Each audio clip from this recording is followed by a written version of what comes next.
Judgment. That is one of the most common issues during pregnancy and especially after pregnancy as a new mum. Judgment. Being judged, judging other mothers, like everything revolves around that issue. And everybody judges. Whether it's you're judging someone for the outfit they're wearing or what they were saying the other day, their actions, their life choices.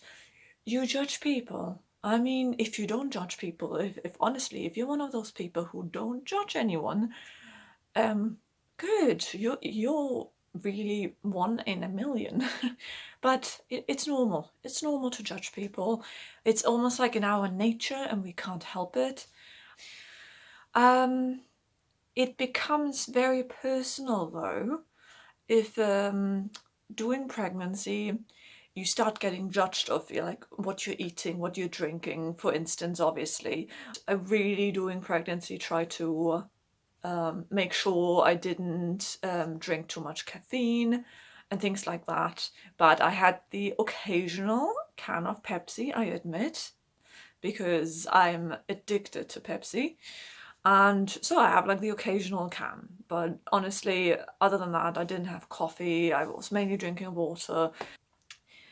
So, but you go to a restaurant, you order a small glass of Coke, and you're already getting those raised eyebrows. Like, I mean, look at you. Shouldn't you just drink water for the next 9 months and after, as long as you're breastfeeding?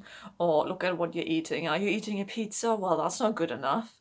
You should really, really make sure you're eating healthy and balanced.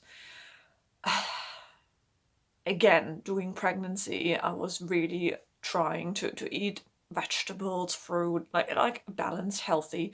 But I had pizza. The occasional McDonald's was in there.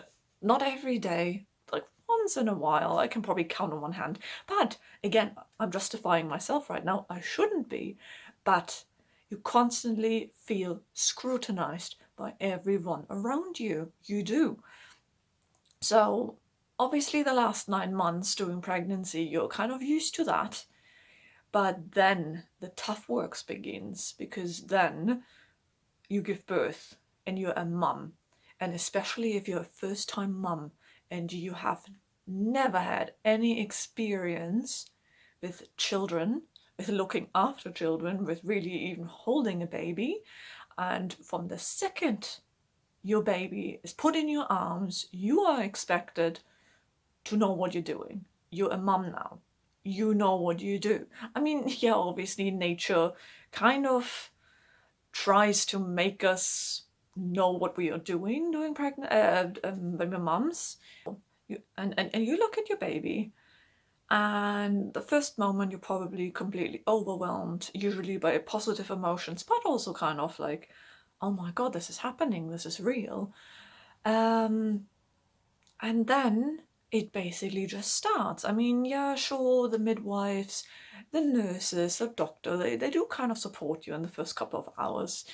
I don't know how it is in your country, but here in the UK, you're normally released a couple of hours after you gave birth.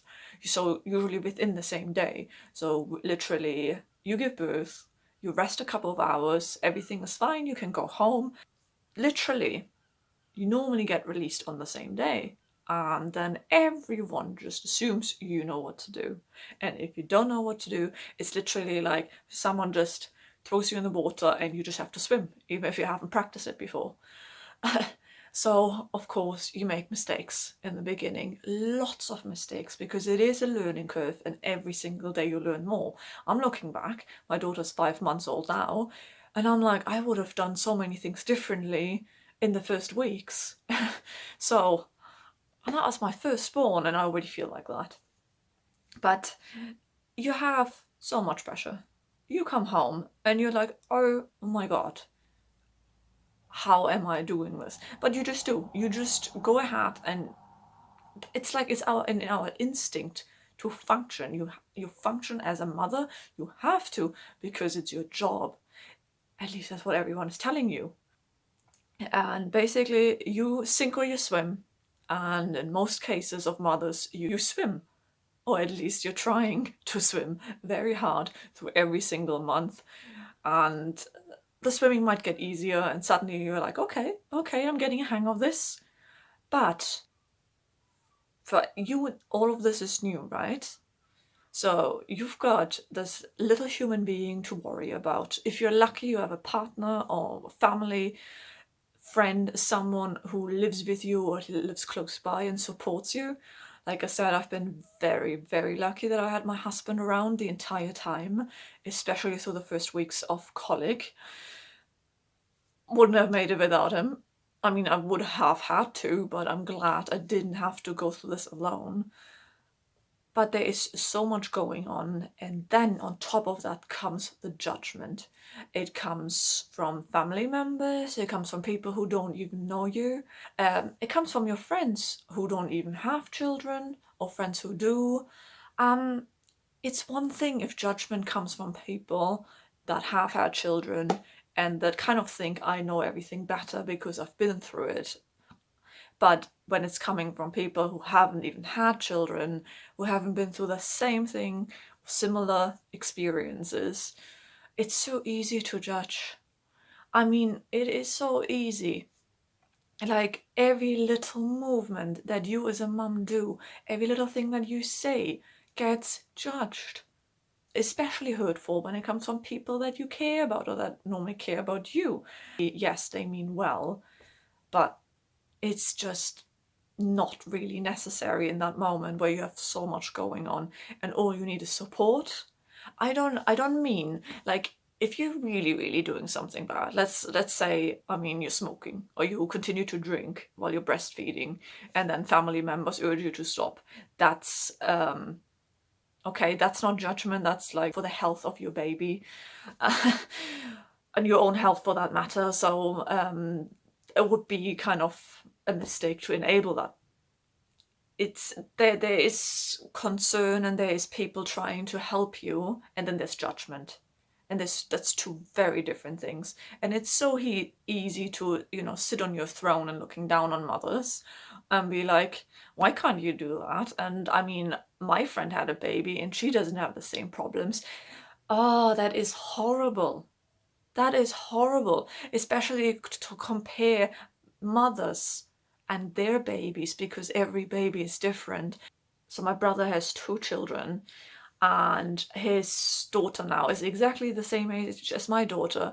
And guess what? The babies are very different. They are just they have different personalities. And you can't compare those two, even though they're basically the same age. They're like 6 days apart. But his daughter didn't have colic, mine had. So my first weeks with my baby was a very different experience. So, and then it's so easy for people on the outside to, for instance, compare those two babies. I'm just using that as an example, my daughter and his daughter, because they're the same age. It's easy to stand on the outside and be like, well, his daughter is so completely calm and fine, so why isn't yours?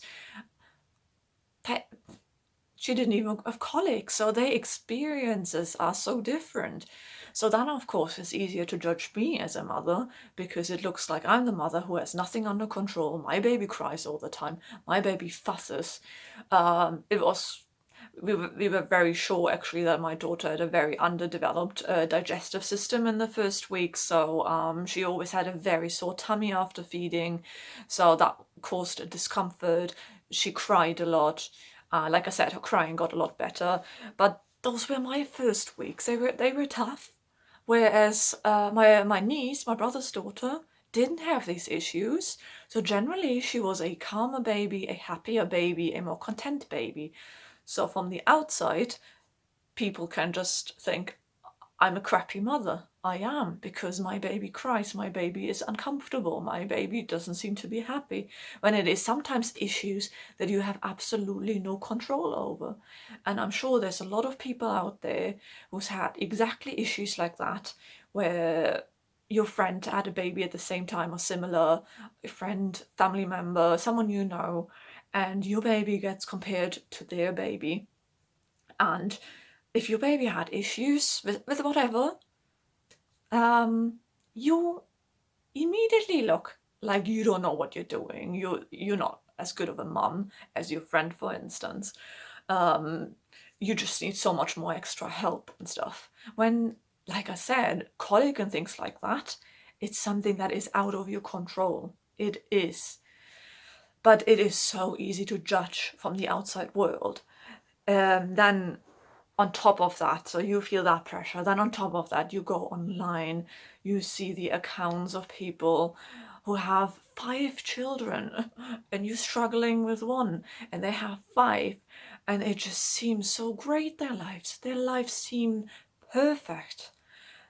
It's like they are super mums. Their houses always look clean, at least what you see on the pictures, or if they are YouTubers, they film their everyday life and it looks perfect. And then you turn around and you still see the dirty dishes in the sink, and you still have to hang up your laundry. And every time you go in the living room, you're like, oh, God, am I slipping on my daughter's toys again, or something like that? But then you feel so bad because you think, I just have one baby, and all these other moms, they have more than one child. How can they do it? Why does it look so easy? So you have that, you have that pressure. So many times you feel like you're not good enough. Like you're struggling, even though you might actually not struggle. Actually, you're doing your job. Your baby is healthy. You keep them alive. I think probably most of the time they are happy to be around you. Of course, they can't be happy 24/7, but generally, let's say you have a healthy, happy baby, so you are already doing a good job. You know, your baby's still alive. Haven't, good job.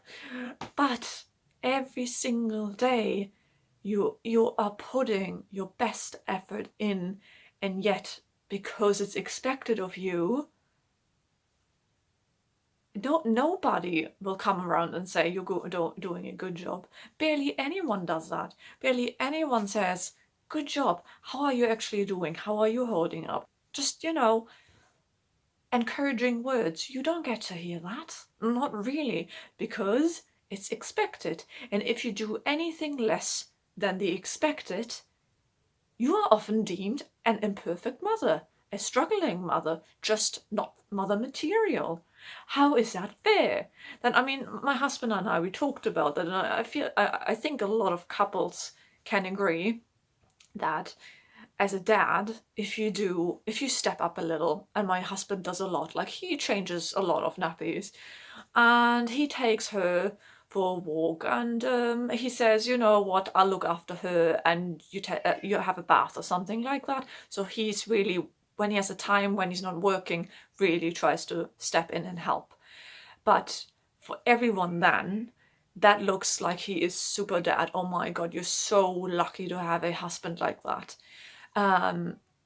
Because he's helping out a little. Whereas my husband says, first of all, he likes being around my daughter, he likes being with her, he likes playing with her, and he likes helping me out. But he also acknowledges that the second he does things like that to everyone else, he's basically raised onto that pedestal, wow, that man can do no wrong. Whereas for me, it's expected. Like every mother, it is expected. But on top of that, if as a mother you admit, I am tired and I just want an hour to myself, can I just have an hour to myself? People around you are quick to judge and say, you shouldn't even want an hour away from your child, because, I mean, you're supposed to love your child. That means you need to be with her, him, them 24/7. Does it really mean I don't love my daughter because I need an hour or so to myself during the day? Does it really mean I don't love her? Seriously? And yet you get that a lot. Those remarks of, I'm sorry, but you're the mom. You should want to be around your child 24/7.